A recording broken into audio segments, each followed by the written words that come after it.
हामिद मीर साहब, अचानक ये क्या हुआ कि इमरान खान साहब बैक टू बैक इंटरव्यूज में उन्होंने कहा कि मार्च अप्रैल में उन्हें हर हाल में इलेक्शन होते नजर आ रहे हैं, इनसे कुछ नहीं समझ रहा, जनवरी में फौज को भी समझ में आ जाएगा, अदलिया को भी समझ में आ जाएगा। आज सहाफियों से मिलकर उन्होंने कह दिया कि उन्हें इलेक्शन होते नजर नहीं आ रहे हैं और ज़ाहिर फिर इस्टेब्लिशमेंट पर ही जिम्मेदारी डाली कि जब तक वो नहीं चाहेंगे इलेक्शन नहीं होंगे। और आप कह रहे हैं कि अस्करी क़यादत इस वक्त सोच रही है दहशतगर्दी से कैसे निपटना है। इमरान खान ने अब बराह रास्त जो मौजूदा सेटअप है उस पर भी इल्ज़ाम लगाना शुरू कर दिया कि ये हैंडलर हैं, ये पॉलिटिकल इंजीनियरिंग में मुलविस हैं और तवज्जो इस वक्त जो दीगर मामलात हैं उस पर नहीं है, जो दहशतगर्दी की तरफ वो इशारा कर रहे हैं। तो बड़ी बराह रास्त तनकीद उन्होंने शुरू कर दी है मौजूदा अस्करी क़यादत पर भी। देखिए, वो नाम तो नहीं ले रहे, लेकिन मैं ये समझता हूं कि इमरान खान साहब जो हैं वो अभी तक कोई असल बात उन्होंने नहीं बताई। यानी कि वो बाजवा साहब का नाम तो लेते हैं, लेकिन अब क्योंकि परवेज इलाही साहब बुरा मनाते हैं, जब भी इमरान खान साहब बाजवा साहब का नाम लेते हैं तो परवेज इलाही साहब बुरा मना जाते हैं।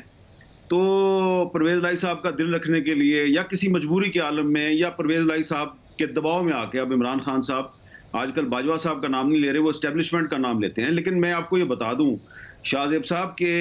इमरान खान साहब अगर चाहें तो बाजवा साहब के बारे में 2-3 नहीं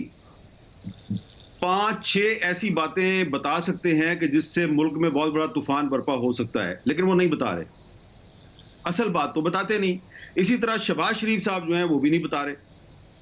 तो प्रॉब्लम ये है कि इमरान खान साहब जो हैं शायद वो अभी तक इस इंप्रेशन में है कि जिस तरह जनरल कमर जवेद बाजवा साहब जो हैं वो बज़ाहिर ये कहते थे जी कि फौज न्यूट्रल है, लेकिन अंदर से वो कुछ ना कुछ कर रहे होते थे,